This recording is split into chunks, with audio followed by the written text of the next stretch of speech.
The January 6th committee has referred former President Donald Trump for criminal prosecution to the Justice Department. The committee has accused Trump of inciting the January 6th insurrection, conspiracy to defraud the US, obstruction of an act of Congress, and making false statements to the federal government. Larry Donnelly, Boston lawyer and law lecturer at the University of Galway, joins us now. Larry, what's your take on this? How significant a development is this?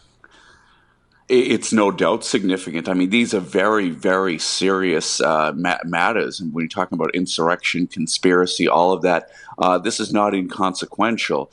The question becomes, what does the Department of Justice do? There are two investigations already going on with respect to documents in Mar-a-Lago and what happened on January 6th that they're doing now. What are they going to do with what they have been handed to them by the Congress or by this committee? This will boil down to Merrick Garland, who's the Attorney General, who's notoriously conservative.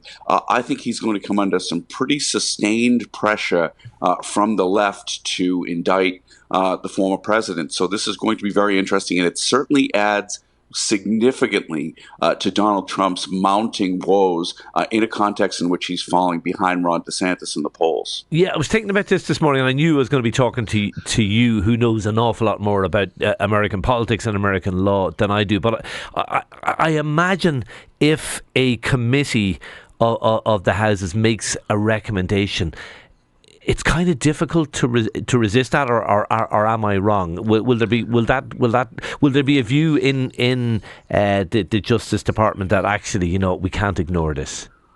Well, there will be, some will take the view that this committee is very politicized. I mean, 7 Democrats, 2 Republicans, both of whom loathe the former president.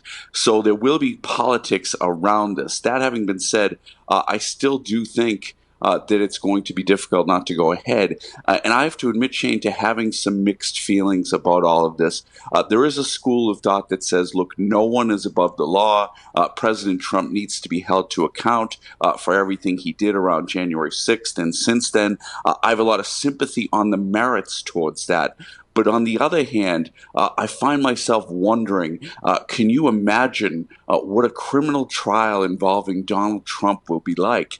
It would be an absolute circus. And you talk about a country that's divided and splintered along so many lines already. I just wonder what would happen. Again, this is what Merrick Garland and his close deputies, these are the kinds of things they're going to be taking into account as they deal with what they've been sent by the Congress. Final question. You've been saying to us for some time you thought Donald Trump politically was a busted flush. Does this kind of confirm that in your view? I know the base will say, he's been wronged, but among the middle ground voters, does this confirm the view that he is a busted flush politically? Yeah, I think it does. But Shane, there's an important caveat here. And that is this. If Ron DeSantis thinks that Trumpism is done, he's making a big mistake. He'll go down. He won't be thanked by Republican voters for it. The key here is that Trumpism is still alive and still potent, but Donald Trump, the individual, is really getting past his sell-by date. And indeed, the people in America who decide elections have had enough of him. But again, Republicans would be foolish if they have abandoned the politically advantageous way he has redefined what it means to be a conservative in the United States. Larry Donnelly, Boston lawyer, law lecturer at the University of Galway. Thank you for talking to Newstalk Breakfast.